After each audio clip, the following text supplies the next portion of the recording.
Lenny took the scalpel and approached the woman lying on the morgue table.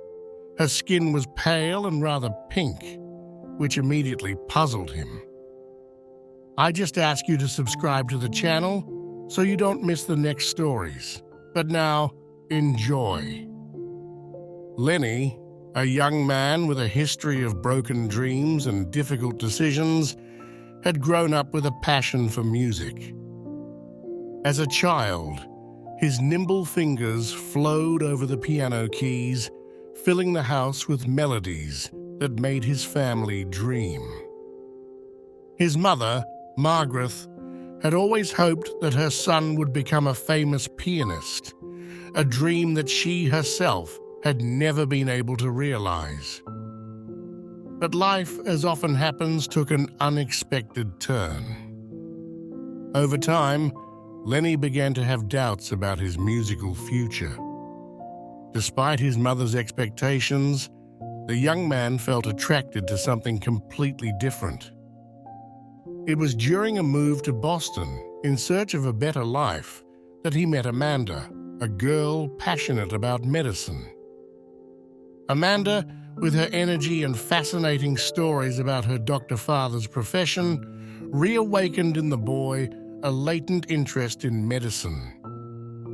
The decision to become a doctor was not an easy one. Margaret was deeply disappointed and worried.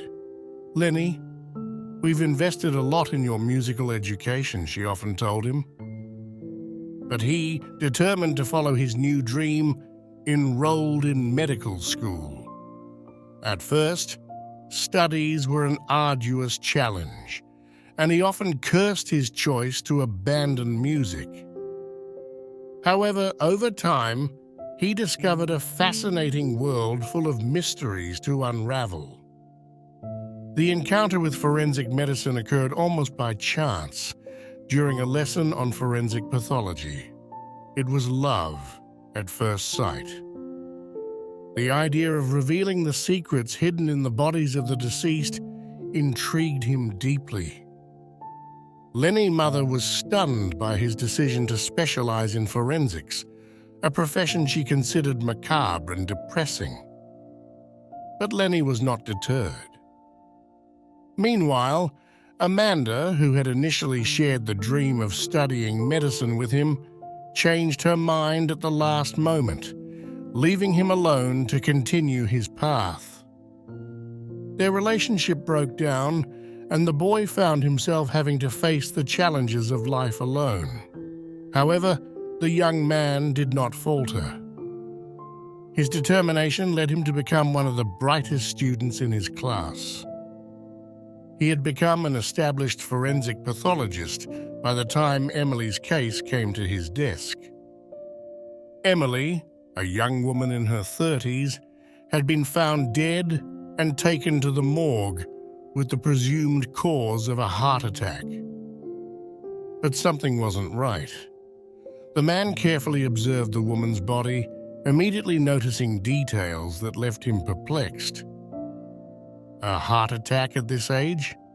No, there's definitely something wrong here, he muttered to himself. Emily's pale pink skin didn't match the typical symptoms of a heart attack. Just as Lenny was thinking, Tina, a morgue attendant, entered the room with a worried expression.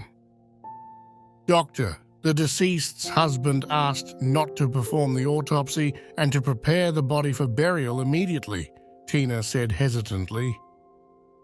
He frowned. "Since when can relatives of the deceased influence our work? The decision must be made by the specialist, not by them." Tina nodded and quickly left the room. The man took the scalpel and approached Emily's body again. The tension in the room was palpable. If you like the story, leave a like and subscribe to the channel so you don't miss out on other compelling stories. Thank you. With a trembling hand, he began the autopsy, the scalpel gripped between fingers that betrayed a slight hesitation. When the scalpel blade grazed Emily's skin, he saw something incredible. A slight contraction of the woman's hand, an almost imperceptible movement, but enough to make the man's heart beat faster. "She's alive," he thought with a mixture of disbelief and hope, trying to stay calm as the adrenaline coursed through his veins. He quickly retrieved a stethoscope, his hands shaking with emotion, and placed it gently on Emily's chest. At first, he heard nothing, the silence filling the room, increasing his anxiety.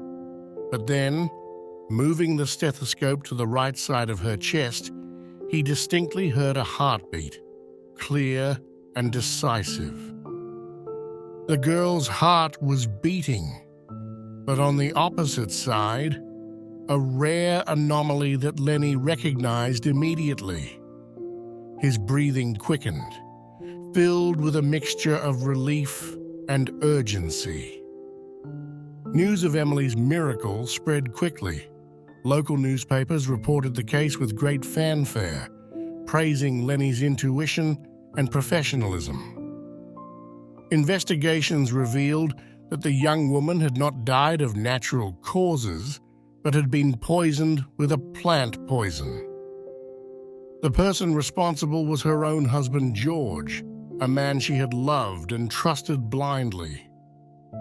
George had a clandestine relationship, and fearing he would lose half of his assets in the event of a divorce, had decided to eliminate Emily with disarming coldness and cruelty. The discovery shocked everyone, painting a picture of betrayal and desperation that no one would have ever imagined. Seeing her son become famous, Margaret finally accepted Lenny's profession and was deeply proud of him, her heart filled with renewed love and respect. Meanwhile, the man, after having lived that extraordinary experience, wasted no time and invited Emily out. The woman, still shaken by the incident, found in Lenny not only her savior, but also a source of strength and hope. The two began to build a special bond, uniting their lives with the knowledge that sometimes the most traumatic experiences can lead to new and unexpected opportunities for happiness. This story teaches that sometimes following your instincts can make the difference between life and death. And you? Have you ever experienced a moment when your instinct saved you?